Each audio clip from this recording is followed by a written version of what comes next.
You're watching Sipping Off the Cuff on tequilaaficionado.com, also part of Tequila Aficionado Media. I'm Alex Perez in Southern California. I'm Mike Morales here in San Antonio, and Alex, we have taken the flight to heaven.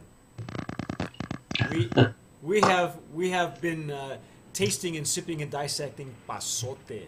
Pasote. ¿Qué pasó, ¿Qué Pasote? pasó? Well, actually, pasote, according to the information we have, pasote means the Aztec warrior feeling, I guess. What are they calling it? The Aztec warrior.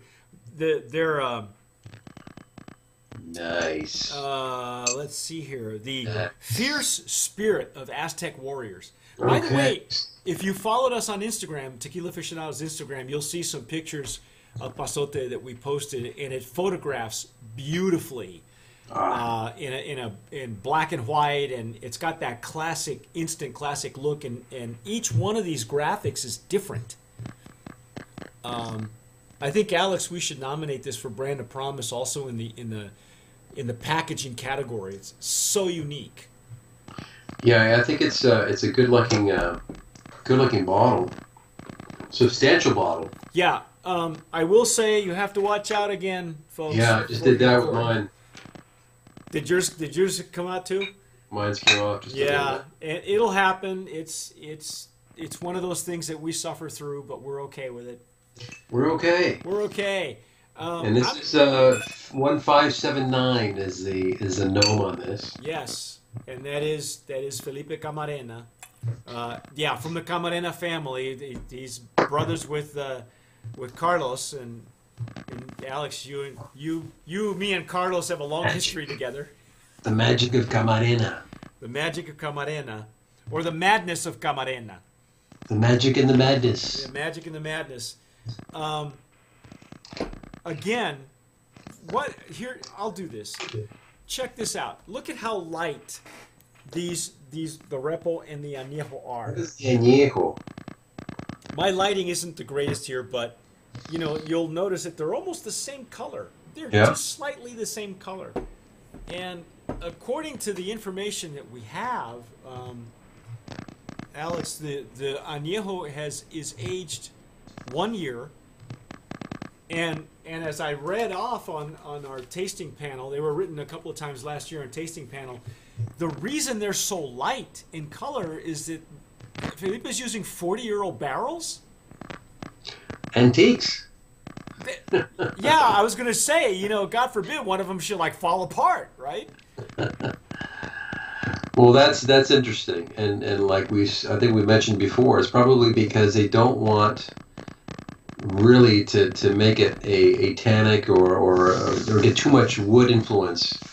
So you're really getting a spirit that hasn't been really influenced by anything else. It's just it's a true spirit, and it's been just maybe the wood is maybe smoothed out the edges just a little bit. Yeah, it's just mellowing it out just ever so slightly from the Blanco, which we discovered was very aromatic, and like I say, I could smell a slight brininess. There was something, Yeah. and we discovered also that this is a 60-40 blend of rainwater and spring water. And so, because I don't even know how he did this, I want to know what prompted him to play with the pH before he was happy with the flavor profile. Because what the article says here, this is, and I got to read this again because it's incredibly detailed. It says that Pasote is designed to the distillery is designed to catch as much rainwater as possible, particularly during the dry season.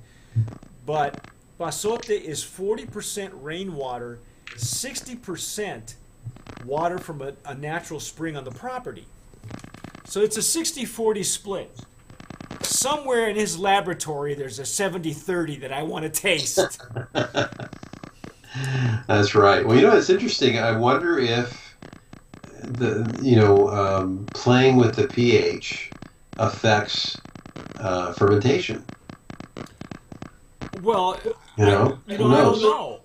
Maybe the yeast are happier at that 60/40. I don't know. Well, I I'm not sure how he's doing, where he's injecting the water, whether it's after distillation to bring it down. Right, right. You know, because You know what? You're right.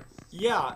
So, but you know, if you take a look at his Facebook page, he's very cool about taking lots of pictures. Follow him on Facebook. Follow him on his website. Also, I believe Three Badge has a portal where you can go to the website as well. And take a look at the pictures. He hides nothing. In fact, he's very proud of the distillery, which I think he built from the ground up and designed himself. So he's got his own Taona, which he calls Frankenstein. That looks like a refurbished steamroller. You know, his fermentation tanks look like huge barrels of beer, you know, the humongous head on it. So whatever he's doing, you know, like you said when we talked about the Reposado, he has a pedigree, and he must have learned a lot from the feet of the master. So, well, this stuff is smelling pretty good. Oh, oh my gosh! I got to tell you, folks, I've been using a Glencairn the Riedels for the first two tastings. I'm using a Glencairn now, like Alex is. It doesn't really matter with this tequila. It doesn't matter what you can put it in you can wear it as cologne. You know, it's that good. You have vanilla. I'm getting vanilla. I'm getting the coconut again. See, that's interesting that you got coconut. I confirmed. Yeah.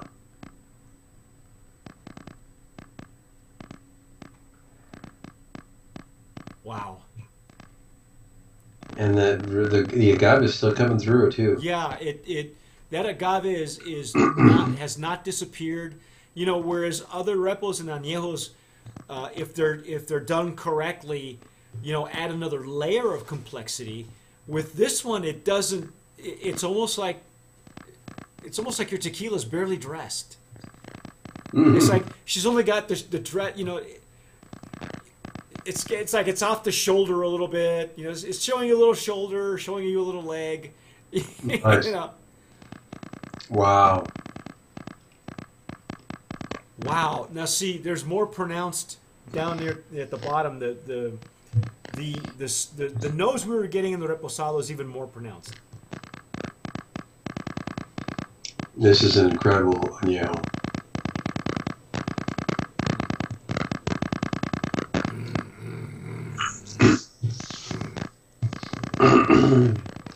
Oh wow. Cool. Wow, that retro nasal's a trip, man. Beautiful. Wow. Not hot, but just warm and pleasant. It's got a medium to long finish. Nice. You get a nice warm fuzzy. Are you still getting that explosion mid palate of the pepper, Alex? Just a little bit. But wow, again, I'm getting the fruitiness.